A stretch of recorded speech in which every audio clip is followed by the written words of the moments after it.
Welcome to Off Code, the show where we ignore the cultural codes and have real and intriguing conversations regarding the Black community and ways we can move forward to human flourishing.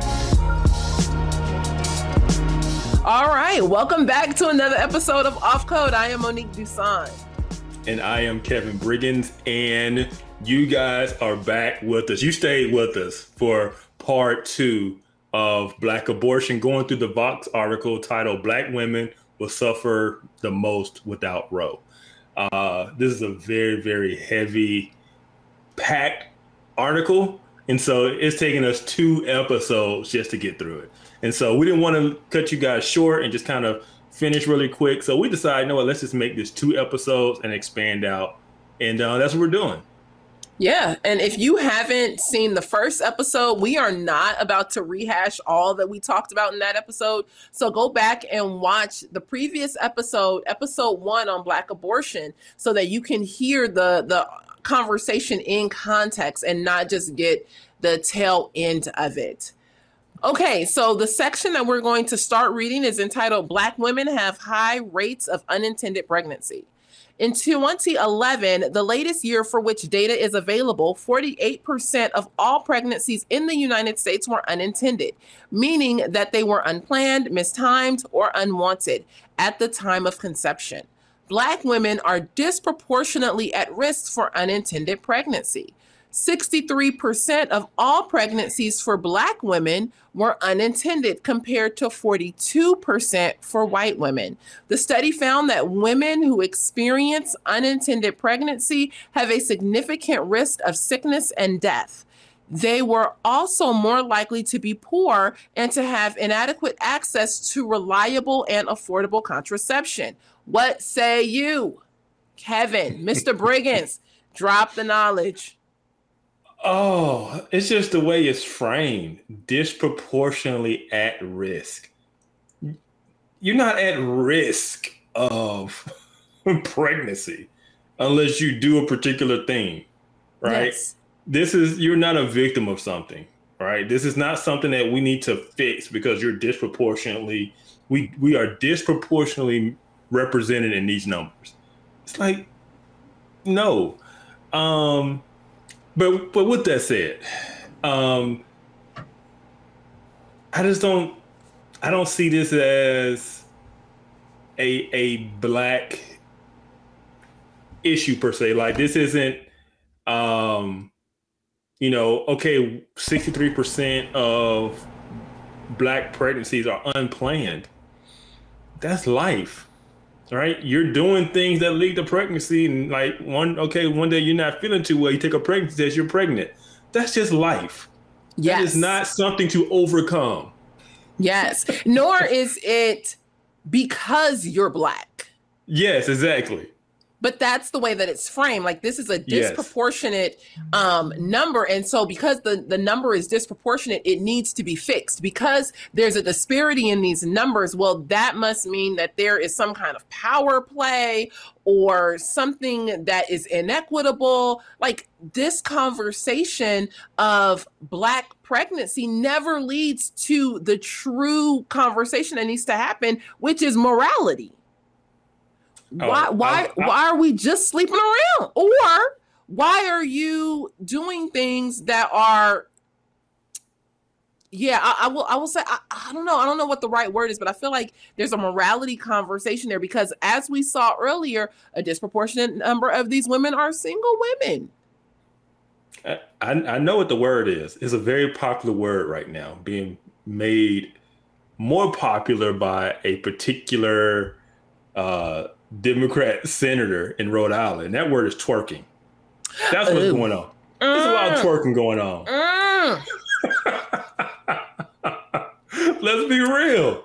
Yeah. You're not getting pregnant if you ain't twerking. Yeah, well, somewhere. You might not be on the beach twerking on your head like she was, but somebody somewhere dropping it like it's hot. Yep. But we don't talk about this. We're not talking about, we want to sit here and have a conversation. At least this article has the conversation of all of these things are the reason why we should keep abortion legal. Well, it's like, well, what if we talked about the things that are happening before you even got to the place of needing an abortion in the first place? Yes.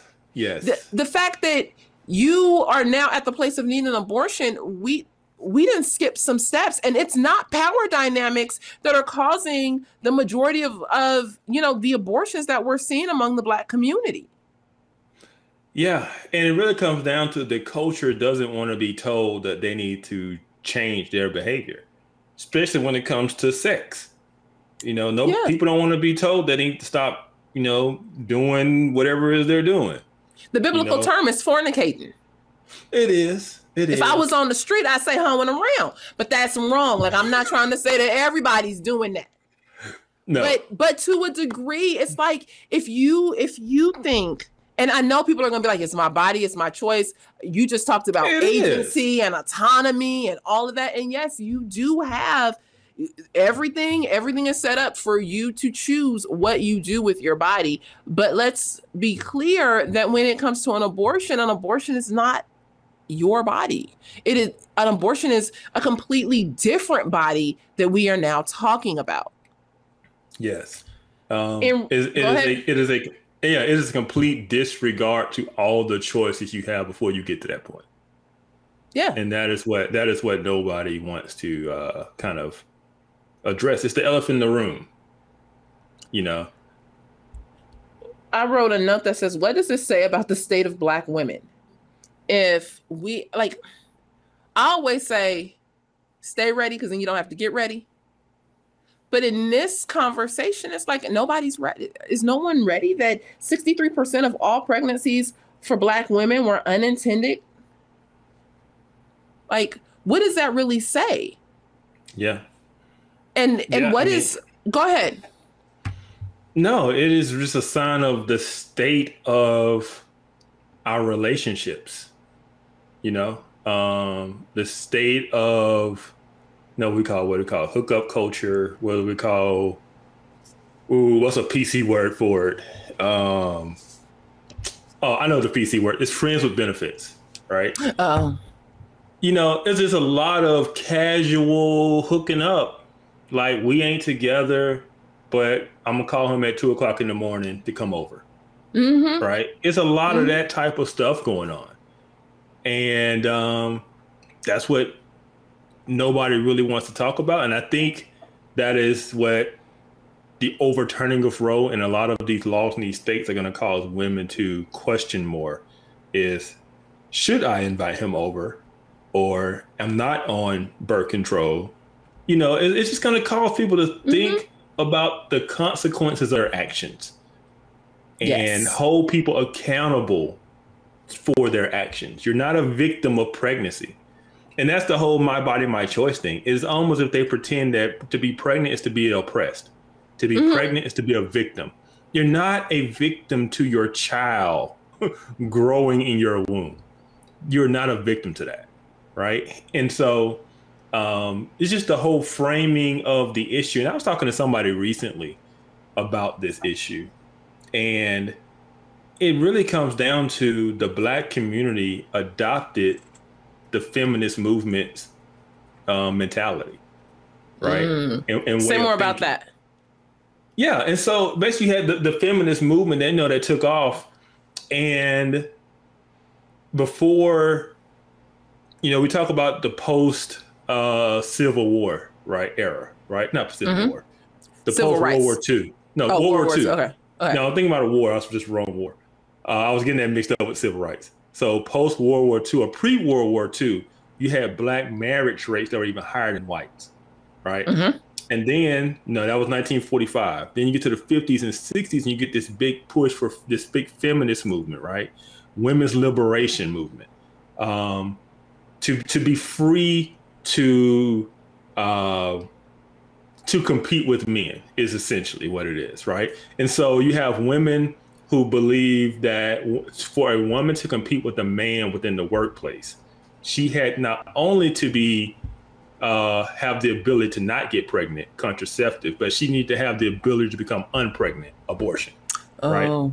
It was to be liberated from the oppression of pregnancy and childbirth, right? Because you can't climb the corporate ladder if you're pregnant, right? And so a lot of that mentality got in, really was adopted by the Black community. When you start seeing high levels of family, breakups, dysfunctional families, you start seeing, talk about the welfare system and come in and what that did to the Black, pulling fathers out of the home. And so you just get this strong Black woman narrative that takes off, right? But a lot of that simply just came from the feminist movement. We've seen the logo of the woman or the hair, the thing tied around her head. I forgot what it's called, but she's doing this. That's the femme. Yeah. That's the strong woman. Black women just took that and made her Black. Yeah. The strong Black woman narrative is not unique or did not originate within the Black context. It is the feminist movement adopted by Black women. That's all it is. And so this abortion issue is the same thing. It is this need to be liberated. My body, my choice. Even in the article at the top of the page, we've had it on the screen the last episode. The Black girl with my body, my choice written on her chest, right? That didn't originate in the Black community. Mm-hmm. That is a movement we attached ourselves to. And so that's what I mean by the feminist movement. Black women adopting the feminist movement as their own movement.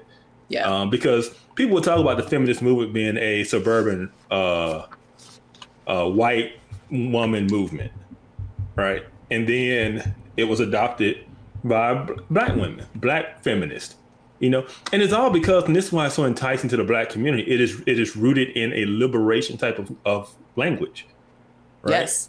Mm-hmm. Right. And so that is appealing to us, to be liberated, because that's the focus of a lot of the narrative within the Black community. And so the fact that women also need to be liberated apart from the liberation of Black people in general, there's a special liberation for women. Well, now there's an entire feminist liberation movement or a feminist liberation theology.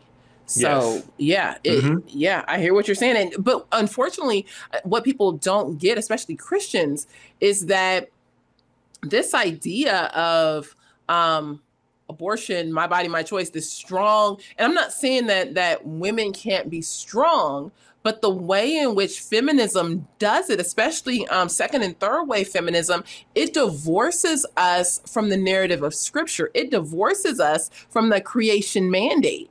And so when we look in Genesis and we see the man and the woman together, when we look in Genesis, we see that the woman is to be she's created as a helpmate to the man, and that doesn't mean that she's not strong. That doesn't mean that she's not powerful and all of that. But there are different functions for the man and for the woman, that women and men together were meant to procreate, to be fruitful and multiply. That gets the feminist ideology, especially second and third wave feminism, divorces us from the creation mandate, because it says, well, sure, you can, still be with a man, but you don't have to multiply. Mm-hmm. You are, all of these different things, and you should be as powerful as a man. You should be more powerful than a man. We don't need men. Mm-hmm. And so people who espouse this ideology and call themselves Christians are really missing what the Word of God says in regards to the man and the woman and how we were designed and what we should be doing in the earth, what our purpose is in the earth to a degree. Yeah, I agree. And I've also found it ironic that, to me, feminism seems to not really like femininity. Mm-hmm. Right? It's not the uplift of femininity. It's really the desire to pursue masculinity. Oh, that's really what it comes off as. Mm-hmm. We can be just as strong as you. We can be just as competitive as you. I can compete with you. I can do everything you can do. I'm strong. I'm a woman. Yeah. It's like, that's just masculinity. Right. Yes. And so, all those kind of thought processes and worldviews and ideologies play into how a lot of the Black women have viewed this issue of abortion, the whole adoption of my body, my choice. Mm-hmm. Right. So. All right. I'm going to keep reading because we will not do an episode 3. Okay. In 13 states with trigger bans, locations where abortion will be prohibited within 30 days of the Supreme Court's decision in Dobbs versus Jackson Women's Health, which overturned 1973's Roe v. Wade, are mostly located in the South, where nearly half of the country's Black population resides. In Mississippi, the state that filed Dobbs, Black women got 74% of abortions provided in 2019. In Alabama, where an abortion ban went into effect the day the decision came down, it was 62%. In Georgia, where abortions after 6 weeks may soon be banned if a judge grants the state's request to allow a 2019 law to take effect, 65%.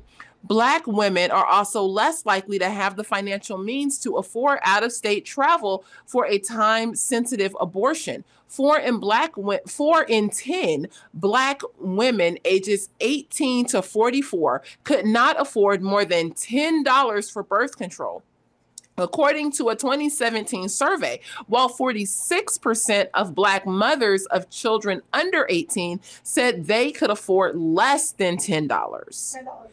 $10 or less. Let me actually state that correctly. Okay. These are the numbers that really depress me. Right. 74% of Black women in Mississippi. Yes. Or 74% of the abortions. Yes. Were of Black women. Yeah. And so this is my neck of the woods, right? South. I'm from Birmingham, Alabama.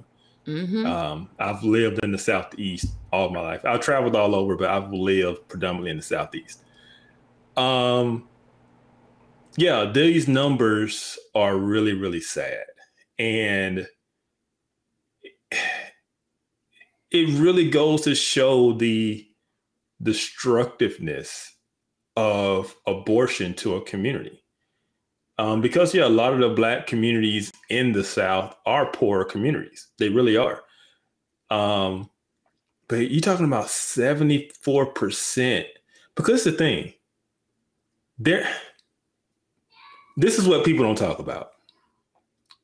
Proportionately, they would say Black people are more poor, right? But the reality is there are more poor white people in places like Mississippi than poor Black people. But yet we are still accounting for 74% of the abortions. So you mean tell me poor white people with the same situations aren't getting abortions? Why is it that Blacks are the ones getting the abortions? Yes. This goes beyond economic situation or ability to access things. Because more white people are in those same situations. And so why is it that the rates are so high for us? It's almost as if abortions are catered to our communities. Yes. Just don't throw that out there. I agree with you. Go ahead. Sorry. No, and this is the thing. Because politically, right, we are told that the Republican Party is the party of racists, right? And you hear a lot of this talk about replacement theory, right? That white supremacists believe that Black people and other minorities are going to replace white people. And so there's a fear around that. If that was somebody's fear, they would be for abortions as the status quo in these communities. They would not be the ones fighting to overturn these abortion laws, right? So let's look at who is actually for these abortion laws. Yeah. I'm just saying that it doesn't add up to the narrative that is told to us. Because if somebody is racist and is afraid that Black people overtake them, why are they getting rid of the abortion laws? When abortion laws overwhelmingly, especially in the South, overwhelmingly affect the Black community. 74% in Mississippi, 62% in Alabama, 65% in Georgia. So the overturning of abortion laws is going to increase the Black community, right? It's going to increase the Black vote. It's going to do all of those things. why would someone who is apparently racist against the black community and worried about the black community surpassing them in numbers want more children? That's all I'm gonna say is the narrative does not add up to what we're seeing on the political landscape. Yeah. But those who claim to care about us and those who claim to be, say, Black Lives Matter are okay with 74% of abortions being black. Yes. Right? They're okay because they never talk about reducing abortion. So abortion used to be safe, legal, and rare, right? That was the goal. Yeah, it's a necessary evil, but they should be safe, legal, and rare. We went from that to abortion everywhere. Like, just have as many. Like, just marketing abortions. It doesn't add up to that you care about the black community when you're okay with the destruction of it and only being cut in half, the numbers. That's I just want people to think about it a little bit. Yeah. I think you bring out a really good point that the narrative doesn't add up. If you're concerned about the black community and why we're not thriving and things like that, but then you encourage the murder of black babies, how does that add up? And then when you look at the numbers, especially in this article anyway, to me, it reads almost like a celebration of the number. Hey, look at the percentage. These percentages are so high. We can't get rid of it. We need to keep it. We have to keep abortion because look at how high these numbers are. Instead of saying, wait a minute, we're killing our kids. We're killing the next generation. We need to figure out a way to decrease these numbers and have other conversations about upward mobility, about how do we thrive as a people. But instead, our answer is, leave me alone. I'm going to do what I do, and then I'm going to kill my kid at the end. And I know that's a very crass way of saying it, but in reality, that's what a lot of people are saying at the end of the day. Yeah. And I know most people don't think this way. Most people are simply bought into the ideology of my body, my choice. I've talked to so many people that say, well, we don't have a right to tell a woman what to do with her body. Or a guy would say, hey, I don't have the right to tell her what to do with her body. That's kind of the dominant thought process behind it. But if we really just kind of peel that back and look at the larger picture of things, we will see that the reason we've seen the increase and the reason that it is almost kind of like abortion on demand now is because of Planned Parenthood's political activism, right? They benefit financially off abortions, and especially abortion in the black community. We're the number one customer. We are the number one customer for abortion clinics. And so they don't want that to go away. It's an industry like any other industry. There's money to be made. And they have lobbyists who push for certain rules and give money to certain political figures and so certain political parties to make sure that their industry is not interrupted.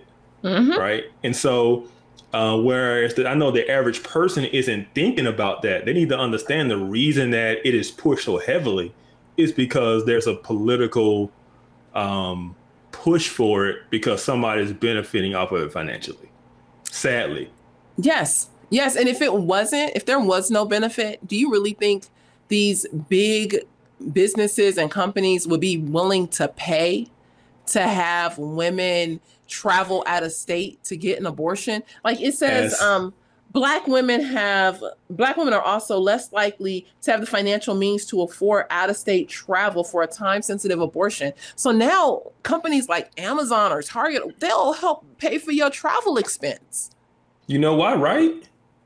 No, well, that's cheaper than your maternity leave. Right, you got that. Back to work, you. They don't need you off trying to have no kid. No, but go get that abortion. We'll see you Tuesday. Back at work. But how is that in line with wanting to care for the Black community? How is that in line with wanting to make sure that the overall Black community begins to thrive? Because in a lot of people's mind, children is generating, keeping people in poverty. And so they view Black people in a lot of these poor communities having kids as a hindrance to them getting out of poverty. And so they're willing to help them kill their kid so that some hope of they get out of poverty. And it's just really, really a sad. I'm convinced that people who promote these things don't just sit around and just really think about what they're really saying. Mm-hmm. They don't. There's no way you can sit around and really think about what you're really saying. As I told someone today, because the argument that this person kept giving me was just simply about the woman. They wouldn't even acknowledge the child. Yeah. Right? They wouldn't even acknowledge that this is something that is happening between two separate people, two different people, two individuals, two DNA, two heartbeats, right? These are two people. They wouldn't even acknowledge that, because the minute you acknowledge it, the action you're advocating for becomes unthinkable. Yes. It is almost like slavery, to where you really had to just really dehumanize the person, or to not really think about it and just simply call it property rights. Right? Because the minute you considered that person to be a human being, you understood that not only was it against the Constitution, or the Constitution wasn't aligned with its own morals, but or own principles, but you also realized from a Christian standpoint that it was wrong. It was wrong.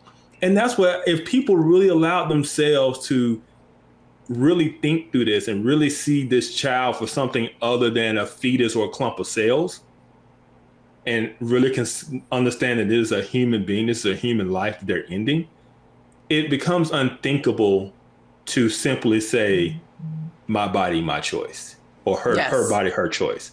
Mm-hmm. It can't be left to that, right? If a woman had a baby and the next day she took it home and she took a hammer and crushed his head in, we would feel a certain way about that. So why is it any different at 6 months in the womb? Like, it's just, I guarantee they're not sitting around really thinking about the implications of their own moral arguments for this.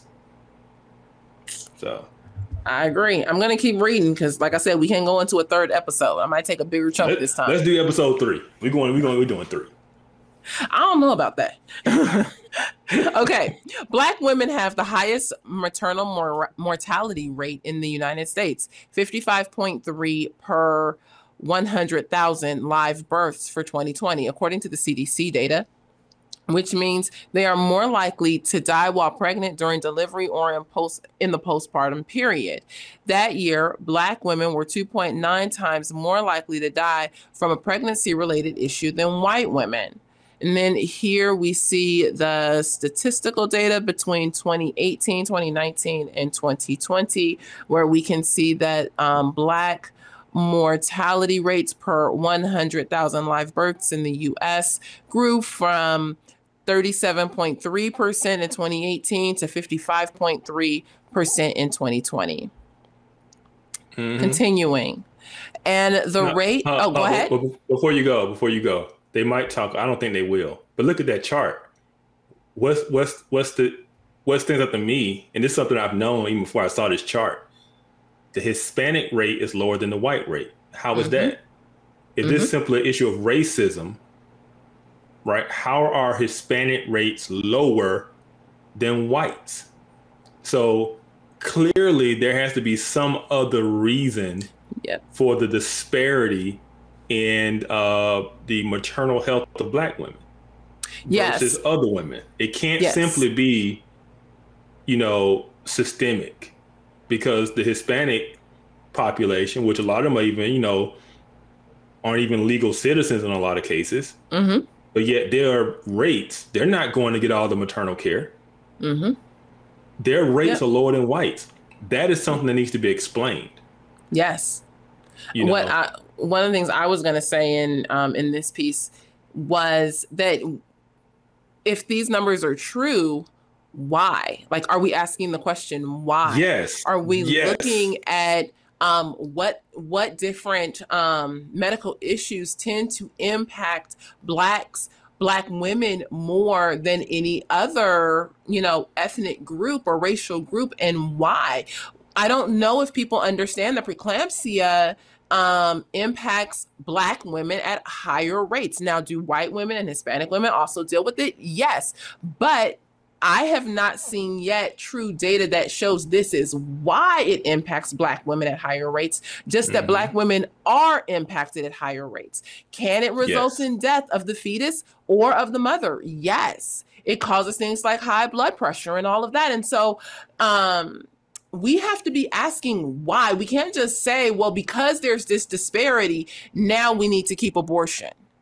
Yeah. No, we need to get to the root, because abortion may not have anything to do with the situation. It could be a nutrient issue or some other issue. But to just say that there's a disparity, so now we need abortion, doesn't make sense. The lines don't connect. Yep.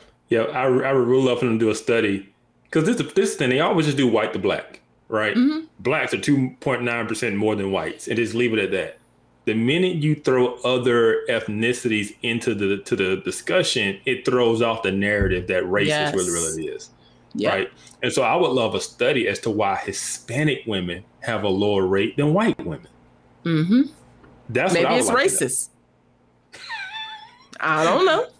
So are white people now victims of this racism?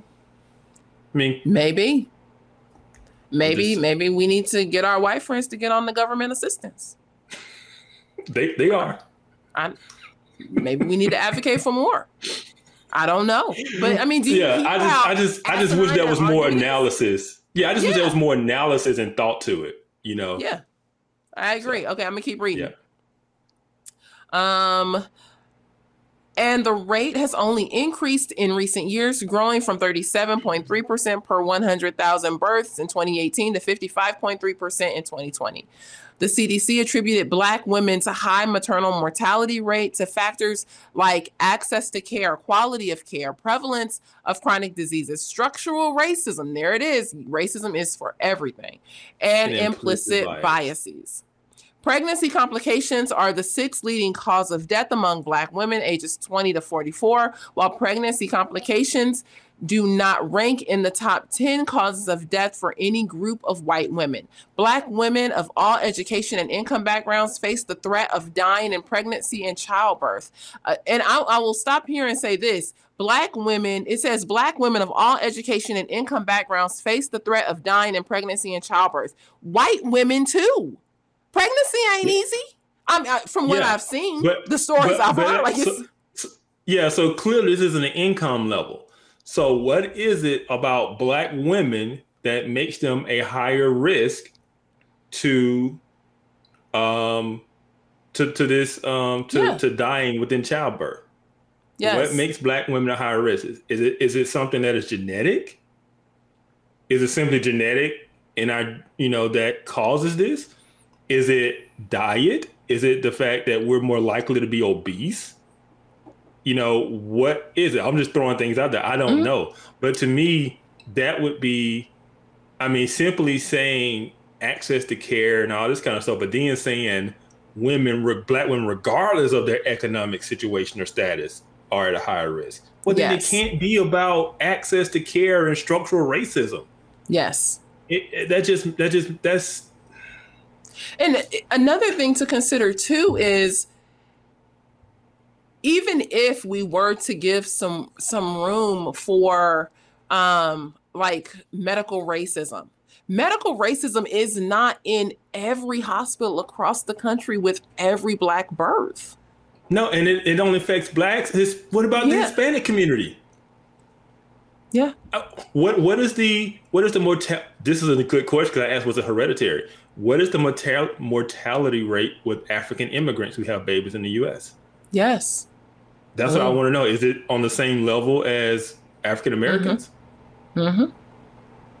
That's what I want to know. Yeah. Because if it's not, then it can't quite just be hereditary.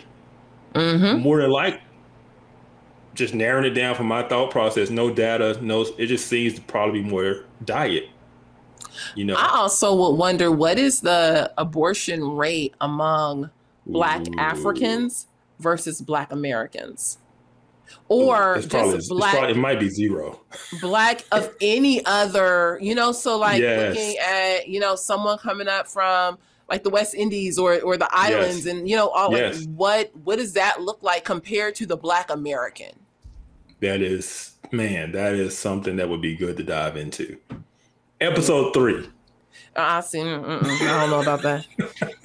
Okay, let me keep going. A 2016 report found that Black college-educated moms were more likely to suffer severe complications in pregnancy and childbirth than white women who never graduated high school. But, here's the thing: if you play this all the way out, then Black educated moms usually make more money than the poor Black mom.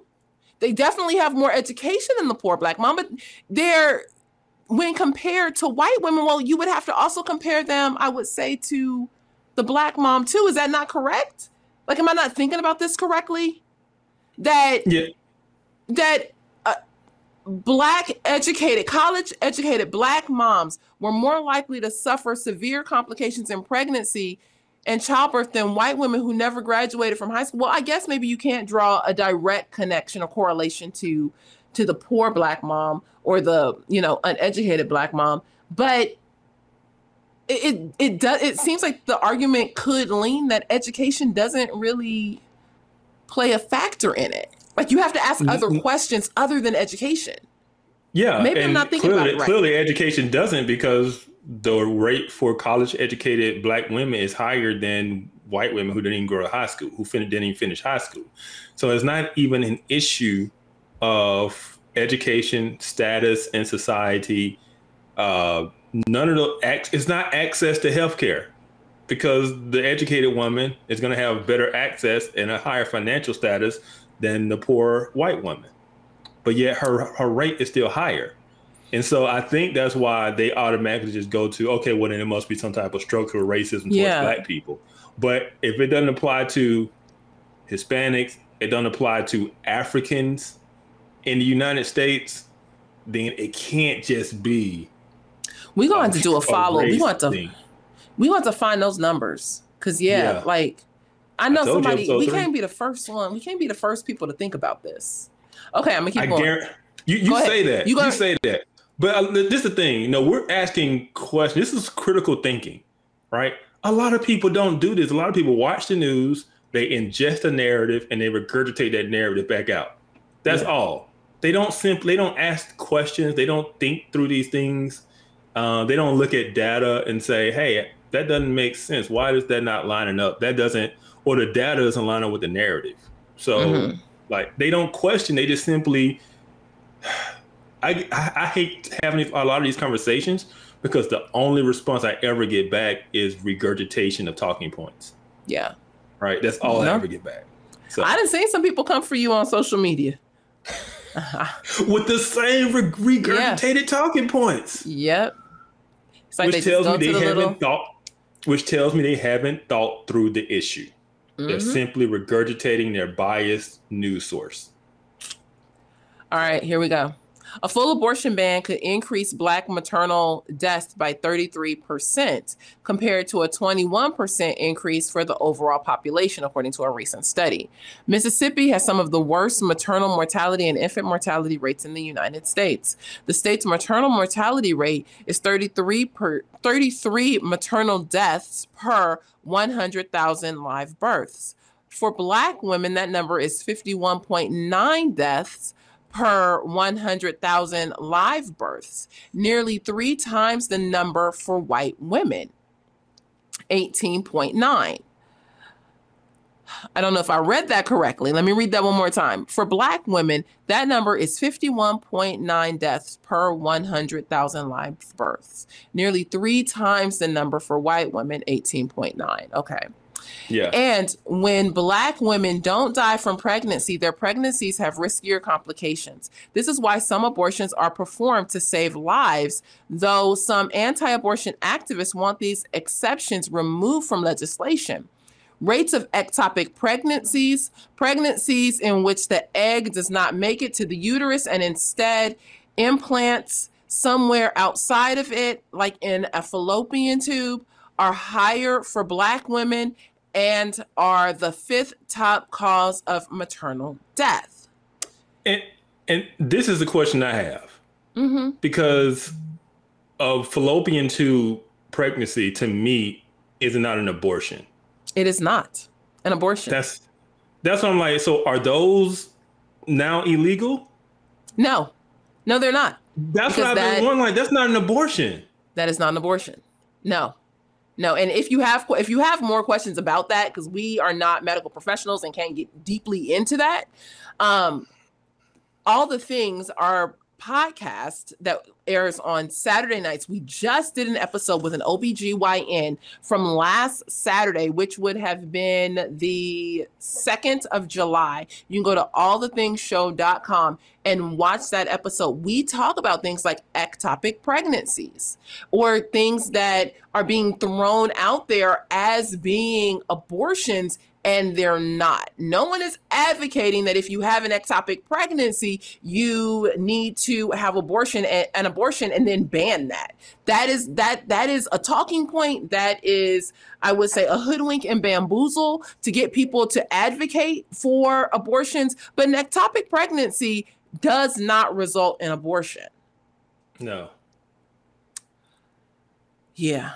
But it's things like this that just drive me crazy, because I'm like, the medical procedures that women have that are not abortions are now thrown in there, I feel like, as a way to garner kind of like this emotional support and to drum up the sympathies so that, people don't die. Well, no one is wanting a woman to die from an ectopic pregnancy. No one's wanting a woman to die in general, but an ectopic pregnancy isn't an abortion. It doesn't lead to an abortion. Yeah. And I'm going to bring up something, because this article has pointed out some things. 50% of the Black community lives in the South, right? The South in general has higher mortality rates, right? And so I often joke around. I'm from the South. I love being from the South. I love being a Southerner. And I joke around a lot saying, we die early, but we die happy. And what I mean by that, and what I always reference that too, is we like to eat good. We like to eat what tastes good. And yes, we die early from diabetes and all that kind of stuff, but we happy. But our diets, the cultural diets we have here in the South, are not healthy at all. And it's not about food, deserts, and all that kind of stuff. Because even if we had access, I take that back. We do have access. There's not a grocery store that does not have a produce section. Or canned vegetables, right? But by the time we get through putting the fat back and the hog maws and neck bones and the greens. Oh yes, a little sugar in the cornbread. By the time we get through making our food the way we like it, man, this little pinch. It is high blood pressure, diabetes, obesity, all those things run rampant. Nobody's talking about it. Yep. No, so if we're going to say, hey, 50% of the Black community is in the South, and this is how we typically live and eat in the South, there might be a reason for the higher rates in general. Yes. No one is talking about gestational diabetes. Just throwing that out there. Yes. Keep throwing. Keep throwing. I'm trying to do better. I'm from the South. I'm not trying to do better. Now, we like our seasoning. Like our fats. I'm from the West Coast and I like seasoning. Nobody want no dry food. I know, but our favorite seasoning is called bacon grease. Oh, yes, I love me some bacon grease. We deep fry everything. We'll deep fry anything. Nothing wrong with. Well, yes, there is something wrong with that, but I'm just throwing out a hypothesis that may lead to a reasoning for some higher rates. That's all I'm saying. When your sweet tea is more sugar than water. Woo. Yes. Don't come here with that weak sweet tea. And unsweet tea is a crime. It is. Nobody needs that in their life. Just like just Kool-Aid. Like you should be able to chew your Kool-Aid. Like it need to be thick. Yeah, you can't. Don't come in here with no watery down Kool-Aid or no Kool-Aid with no stevia. Nobody want no stevia. Dude, no. Don't nobody want no stevia in their Kool-Aid. So yeah, we got high rates. You know what? We happy than you. That's okay. It's all right. I'm trying to solve my problem by making me eat avocado toast and all this stuff. Hey, I like avocado toast, but I am from the West Coast. But I do like me some avocado toast. I know. LA, bougie. I got you. Stop it. Okay, we got to keep going. Okay. All right, keep going. Back to the article. Black women face some of the highest rates of domestic abuse and violence, a factor that contributes to sexual and reproductive coercion. Behaviors relate. See, I just want to stop right there, but I'm going to press on in Jesus. Behaviors related to reproductive health that a partner uses to control the relationship. In one survey, 20% of Black women reported that they were made to have sex without a condom when they did not want to. The figure rose to 26% for Black mothers. The inability of Black women to get abortions can lead to a greater intimate partner violence. One study found that homicide is the leading cause of death among pregnant and postpartum people, and that Black women were at greater risk. Black women had a 3-fold higher partner rate of partner homicide victimization than white women. A researcher told The Lily, and Black pregnant women were 8 times more likely to be killed by their intimate partner than non-pregnant Black women. Researchers explain that Black women's high rate of unwanted pregnancy is linked to partner conflict, stress, and violence. See, this is why we need to take a break after every paragraph, because that was a lot. It was.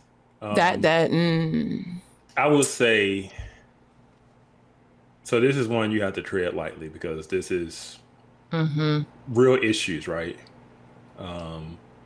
Abuse, sexual assault, sexual abuse, physical abuse, that stuff is nothing to kind of joke around with. That's serious stuff. I think we all probably know somebody who has experienced one or both of those, or all of those.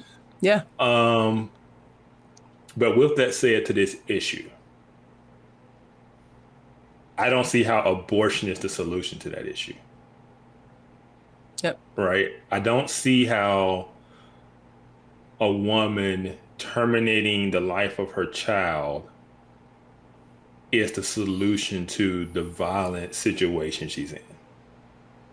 I just don't think that abortion is not the answer to this problem that she's in. Partner conflict, stress, and violence. Abortion is not the answer to that.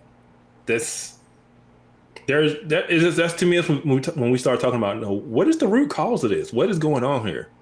I don't see how that is a check in the box for why we need abortion. Is to now terminate the life of the child because of whatever that circumstance may be. And I don't know, that's a deeper issue of, as a father of 3 girls, I'm looking at that and I'm going, where are the men in her life? Yep. That's what I'm looking at. Where are the men in her life?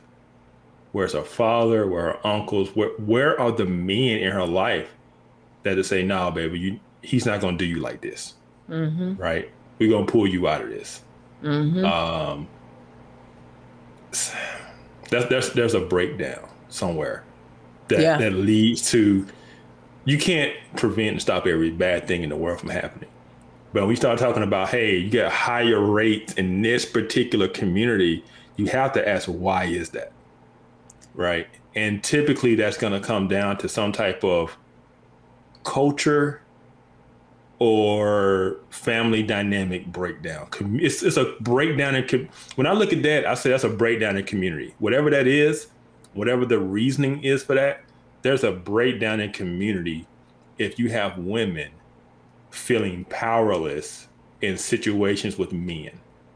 Nobody's holding those men accountable for their actions, and nobody's there to protect those women. Yes. And something's wrong at a deeper level. And it shouldn't even be, this abortion thing should even be on the table as the solution, or that's one of the reasons why you need abortion. No, to me, those things are totally not even connected. Yeah. Yeah. Go ahead. No, I'll let you take it. It's just a very, very sad, if these numbers are correct, it is very, very sad. 8 times, it says a pregnant Black woman or pregnant Black women were 8 times more likely to be killed by their intimate partner than non-pregnant Black women. And, I think you're right. Like there's other conversations that need to happen, and no one here, so please hear us. No one here is victim shaming, victim blaming, or things like that. We need to address the issue of domestic violence within the Black community. And that's not for today's show, but that is a situation that we need to tackle and actually look at head on. Where are those who protect Black women within the Black community? It's a very serious issue. Yeah.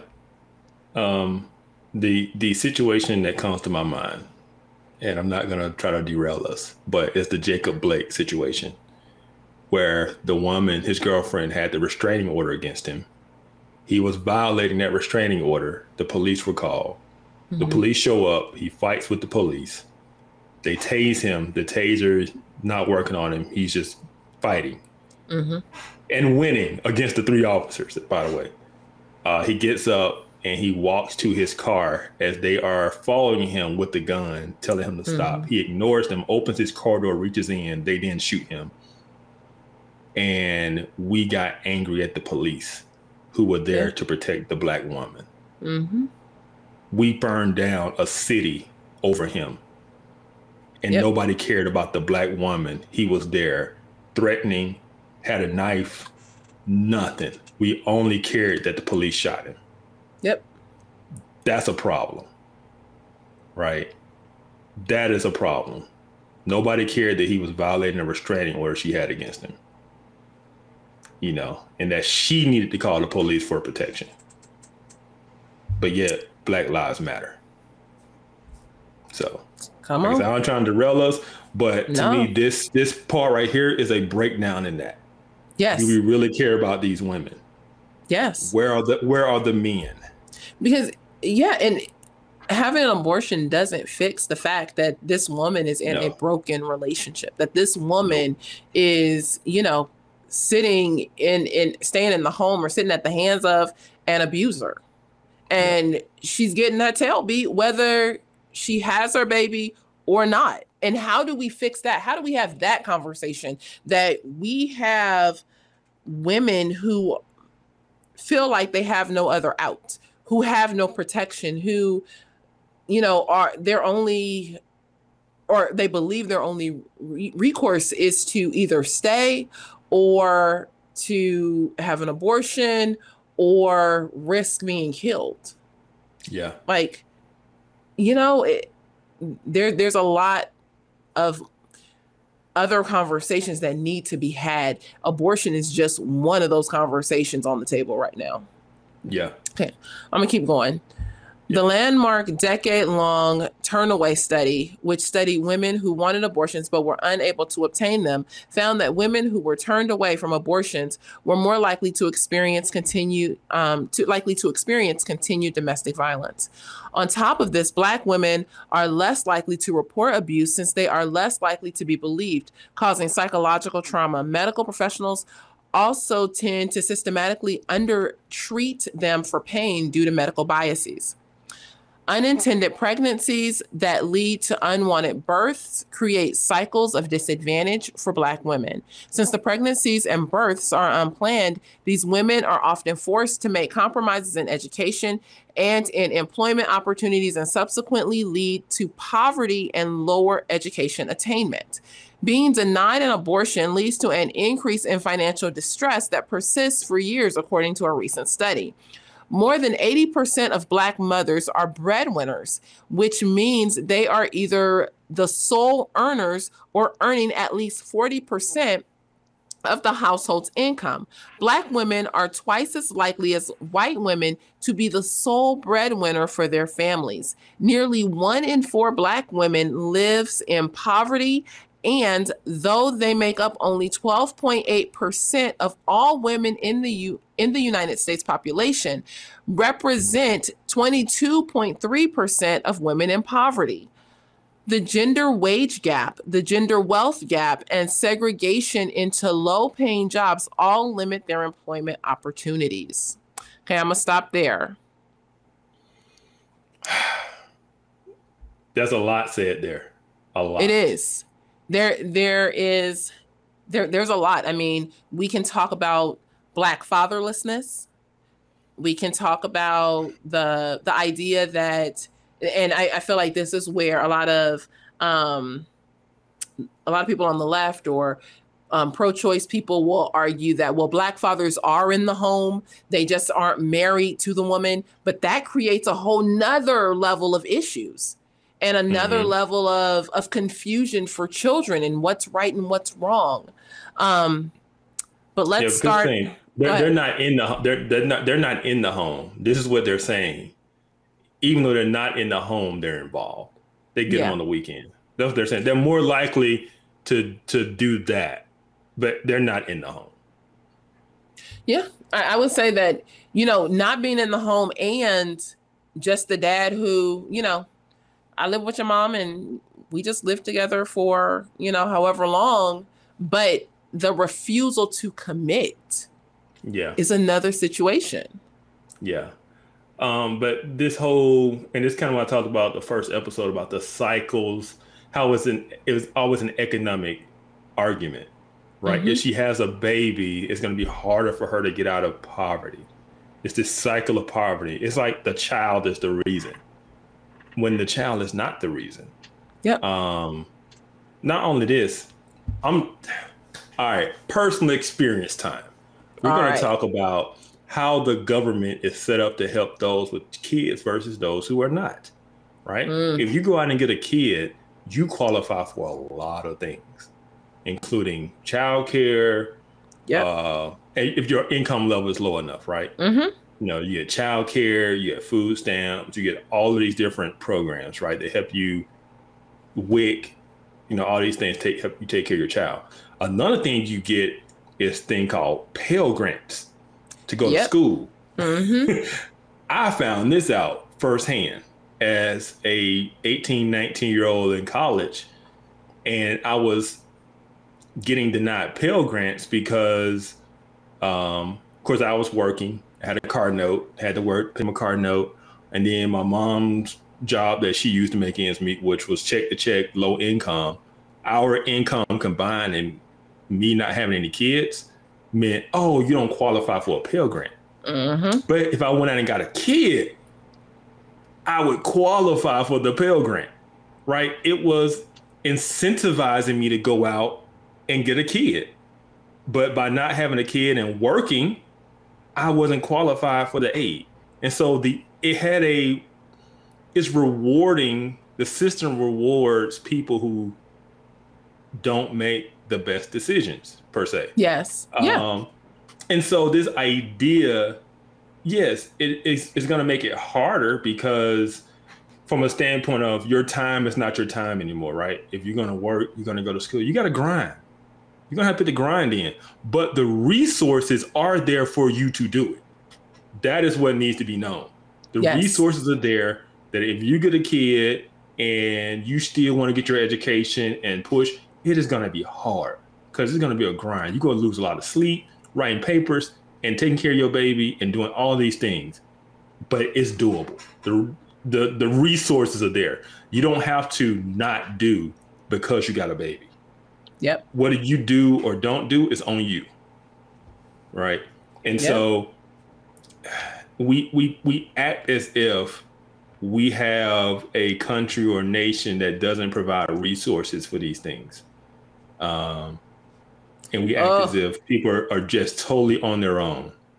And the reality is they're not. There is especially you live in the city, and there is an apparatus of resources there.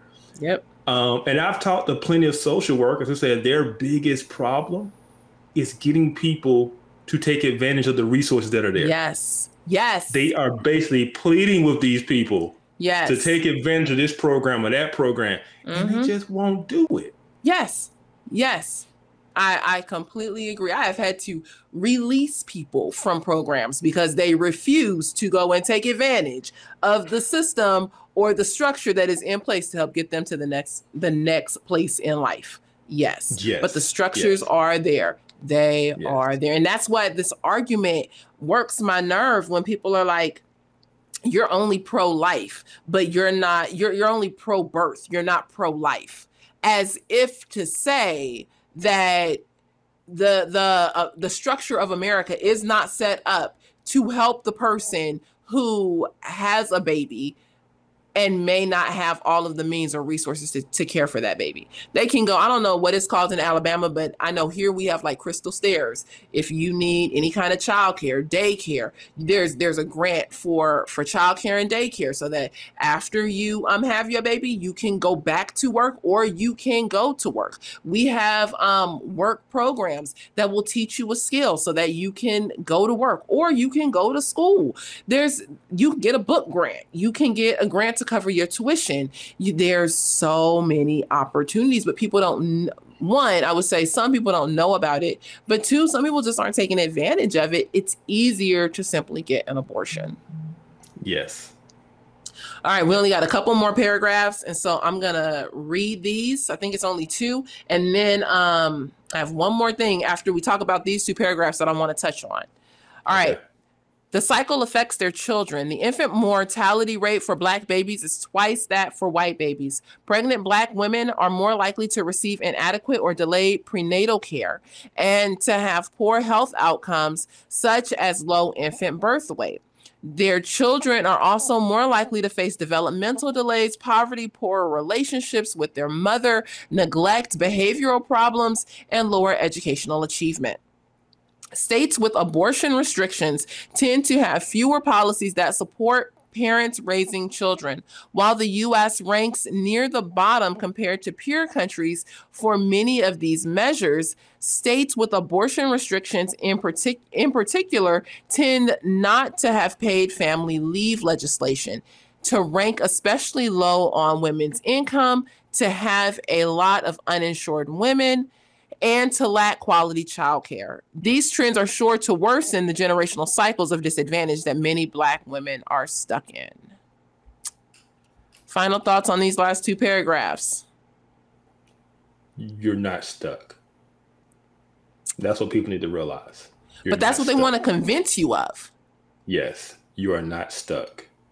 That doesn't mean your road isn't harder than somebody who comes from a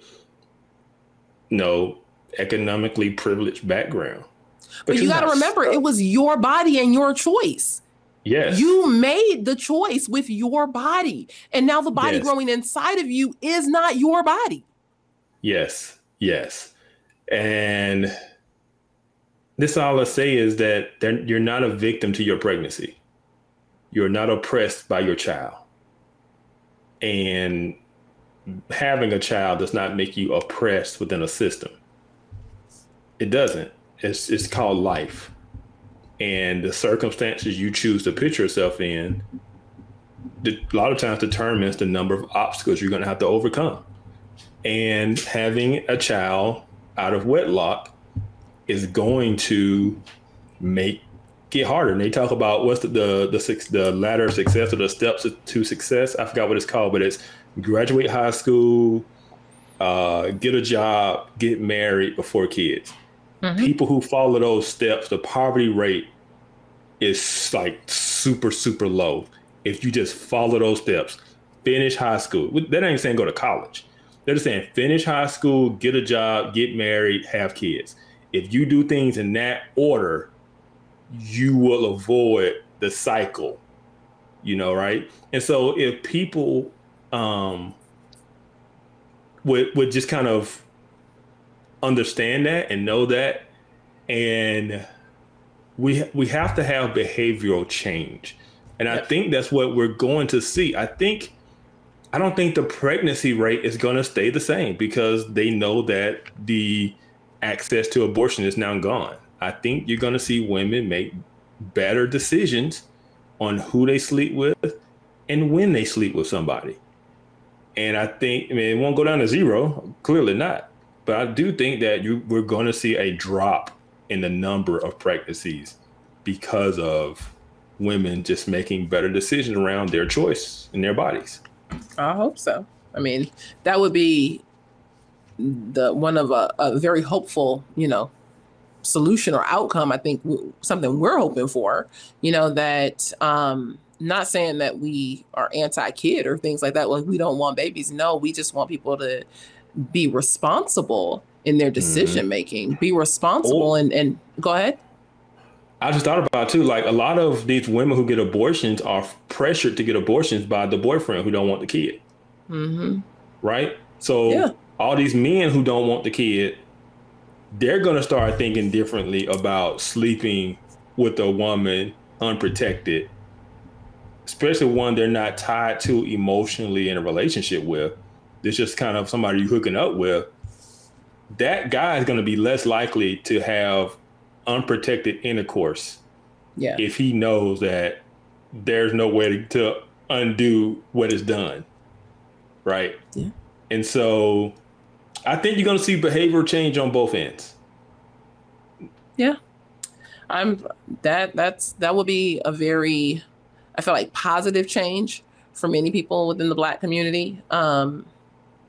It's definitely a change that's needed. Especially just for our population so that we can grow. Yeah.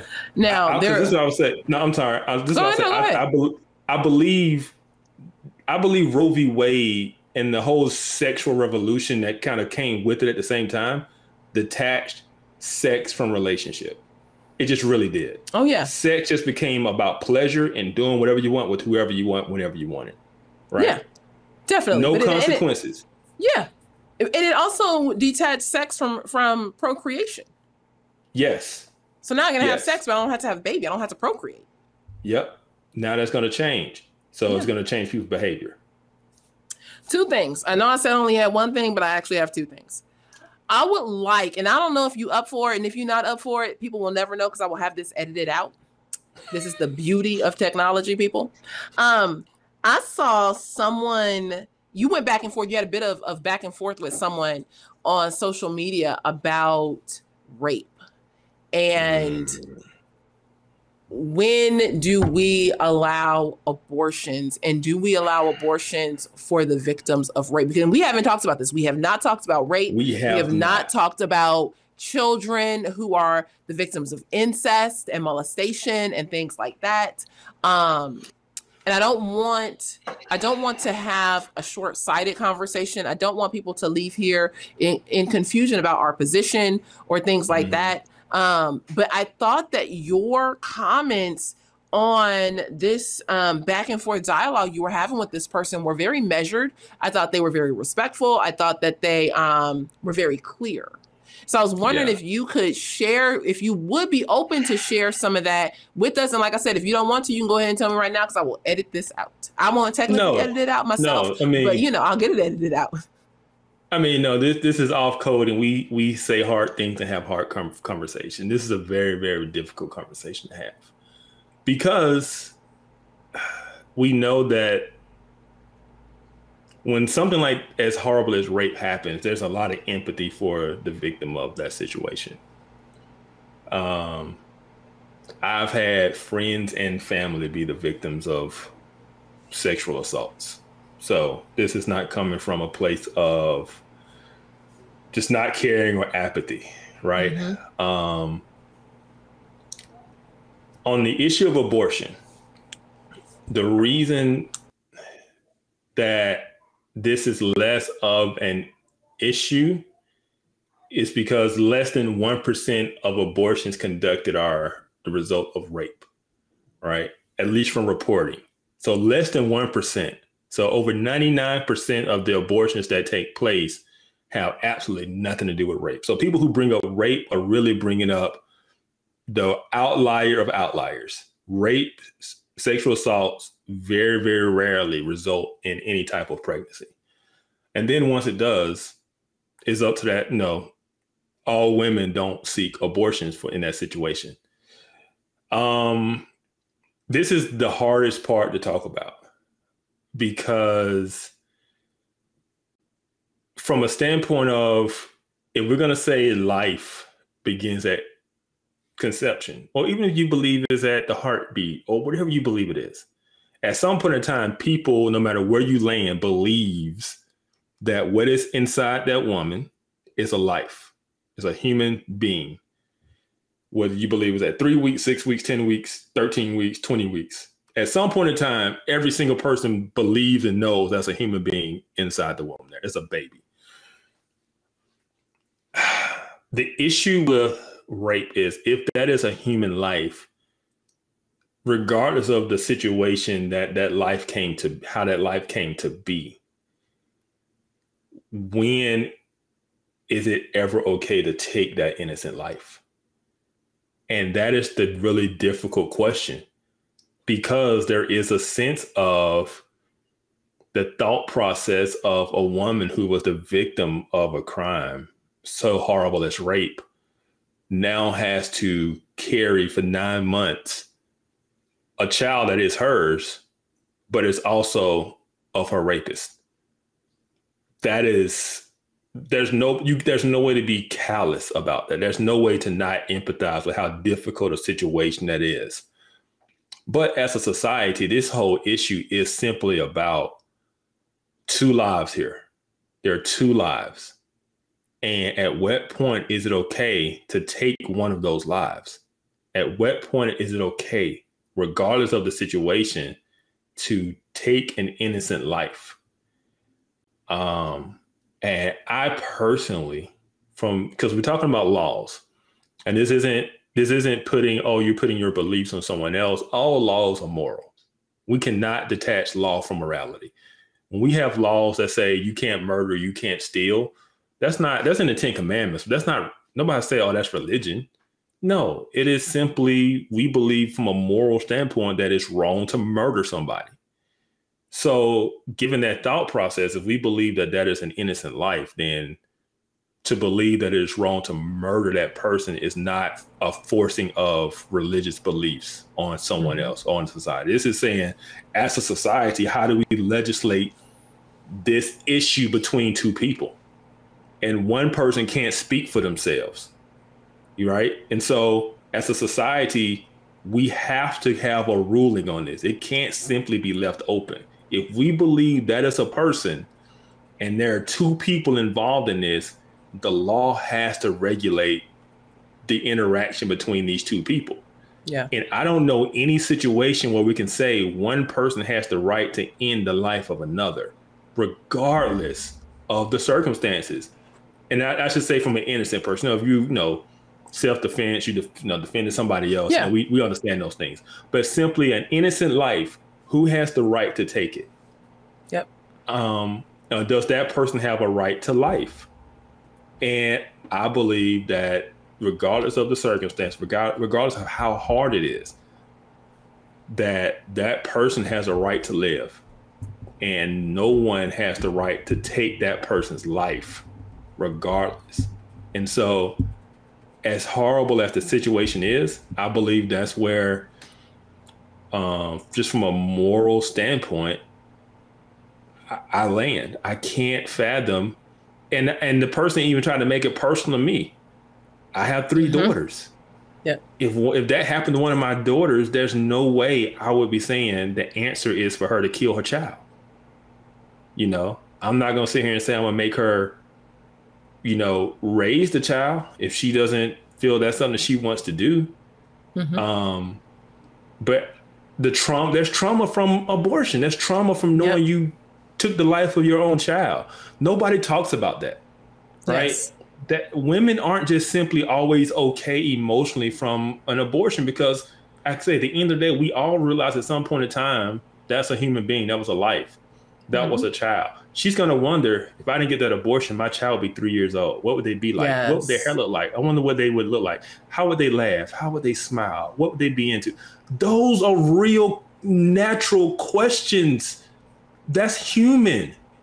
And so there are consequences to ending a human life for a mother to end the life of her child.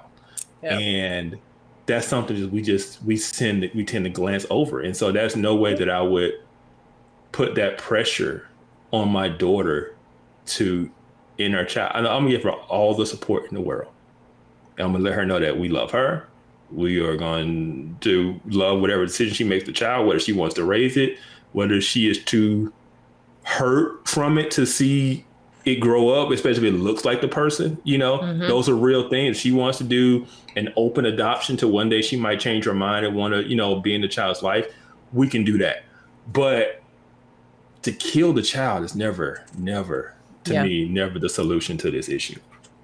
And so thank you for sharing that. I just thought that conversation was very well done, and just your thoughts on it were, extremely helpful. And the stand that you take is extremely helpful as a parent. It's not like this, well, if I have kids or but no, you actually have kids. And this is the stand that you're taking for your family. So thanks for sharing that. I have a wife and 3 daughters. Like, I'm in a house of women. This is not something I'm detached from or distant from. This is something that I have to think. And that's the thing. There was a study, I think, George Yancey, either he did the study or he just shared it. But people who are conservative their theology tends to drive their politics. And people who are on the progressive side, their politics tend to drive their theology. Right. And so I would say I'm rooted and grounded in certain principles. Then I apply those principles to situations rather than the other way around. Right. And so based on the principles that I have, that I believe about life, I can't be a hypocrite and come off of that just because, now it's personal to me or it's hard. Right. The principle is the principle. And now let's work together even as a community to come around that person or that situation and help them through it. Right. Yeah. No, that's good. That's real good. Yeah. Now, the last thing that I want to talk about is where is the prophetic Black voice? Where is the church? With all these numbers. You're trying to get me in trouble again. I know. I feel like, I'm not, and it's a conversation. Like, this isn't just a you thing, but this is what I'm wondering. I'm wondering where we are in this conversation. We will talk about a lot of things. We'll promote the tithe. I know Creflo Dollar just came out with something about that. That's a whole another conversation. We can't go down that road. We'll be here for 2 more hours. But, where are the Black leaders in the church saying, not on my block? I can't really say what's going to happen on this block, but my church is on this block. And so this block here, we not know, we're going to be in the houses. We're going to be in the doors. Yeah. We're going to be, doing our outreach and evangelism and having this conversation. Yeah. I will say there are some brave Black pastors that took that stance. I will say that. I do know some. Okay. They are few and far between, though. The majority of what I saw was some of the stupidest comments I've ever heard. You see that mess from William Murphy? Was that the guy in the white shirt? I don't know who it was. Yes, that was dumb. That was some of the dumbest stuff. But I'm gonna say this: Black churches have been catering and appealing to the emotions of women for a long time. It is not about principle. It's not about scripture. It's not about standing on anything other than to get those women in those pews, and the majority of the people in those pews are women, to shout and yell amen. There's no male leadership. There's no leadership in, I'm going to preach what the word of God says. I'm going to stand on that. It is catering to the emotions of women saying what they want you to say, getting all the amens and the shouts. And it is also catering to the Democratic politicians in the platform. Those are the two biggest factors in the response. There is no prophetic. I shouldn't say there's none. There's a very, very small prophetic Black voice. Yeah. Most are simply there to go along with whatever the cultural narrative is, right? Whatever's going to get people in the pews and the seats to say amen and to give money, they're willing to say. They're not convictional. They're not biblical. They're not standing on anything other than the cultural convictions. What do I have to say to be good with the culture? What do I have to say to be in line with the political platform I want them to vote for? You know, I said in our previous episode, we talked about the Black vote, and you said, hey, where's the Black church? I said they're up at the press conference standing next to the mayor, right? Yep. The Democratic mayor. They want to be there in the spotlight. They want to be Dr. King. They want to be Jesse Jackson. They want to be Al Sharpton. They want to be well thought of. They want to be brought in to give speeches and make money. They want to go in to, I come to your church and we'll do a love offering for me, and then I bring you to my church and we do a love offering for you, and we can get paid and get that money. You know, they're just there to get status recognition. It is not about the gospel. It ain't about the community. It's not about none of it. It's about their status and their wallets, their looks, their house, their cars. And I know that's hard to say, but that's what it is. And we talked about it in the other episode. The biggest pimp in the hood is the preacher. And I say that as somebody who came up in the Black church. They're it's sad. And it's really sad. And it's not, we're not saying every Black church across America for all time, places, and spaces. But this is a conversation that is missing in a majority, I would say, of Black churches. A good number of Black churches are missing the conversation on abortion and the fact that abortion is murder. And what I have seen since the overturning of Roe v. Wade is Black pastors actually coming out and declaring from their pulpit that they are going to defend the woman's right to choose. Yeah. That's a problem. That's demonic. Like, let's call a thing a thing. That's demonic. Everything, but it's coming out of the mouth of the pulpit. Go ahead. Yes, everything they were saying was simply the talking points I was talking about. Yes. They just simply regurgitating talking points. There is no biblical, scriptural, hey, what does God say? It was my body, my choice, right to choose. That ain't in the Bible. That's not scripture, you know? Yeah, and so, I mean, the fact that they're silent on that, they're silent on the horrific things that happen in the community. They're silent on all the single moms. They're silent on the absent fathers. They're silent on all the babies out of wedlock. They're silent on the abuse. They're silent on abortions. They're silent. Only thing they want to talk about is systemic racism. That's it.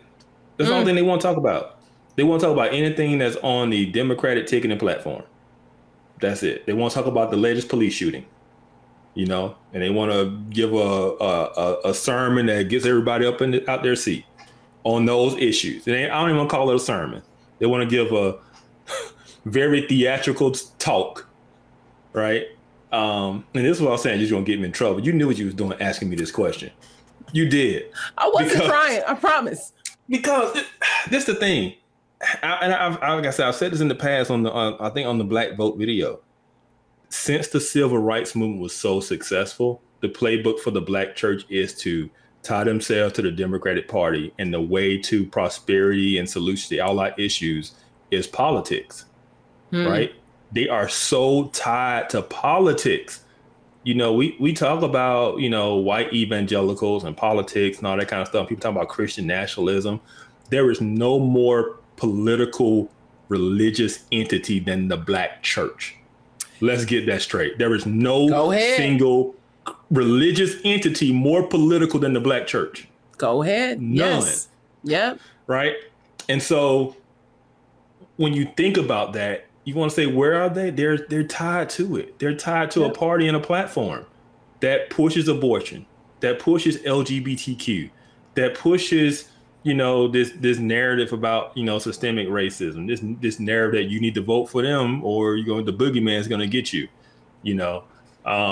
They're the ones who are getting politicians in their pulpits on Sunday mornings. They're the ones that are having, politicians come in and give love offerings to the church of several thousands of dollars. Right? Mm-hmm. That's what's going on. And they're tied to it. And so they're silent on the issues. We shouldn't have to do this podcast. We really should not have to do this podcast. Right. These things should be said clearly from Black churches across America. The things we talk about in this podcast. The reason we started this podcast, because it wasn't being talked about. It wasn't being said. So where are they? They're silent. That's where they are. So you got me in trouble. That, I wasn't trying to get you in trouble, but I do give you a hearty amen. I give you a hearty amen. All right, that is it for us. We have gone a little bit longer, but we thank you for being with us. Leave your comments. Let us know what you think. Please like the show, share the show, give us a thumbs up, let people know about Off Code, help get the analytics up and out there. There is no reason why puppies and, video games should have higher likes than Off Code. People, like us and get us out there and help someone else think about the conversation from a historically biblical position. And with that, Kevin, I'll see you later. Yep. Deuces. Bye, you guys.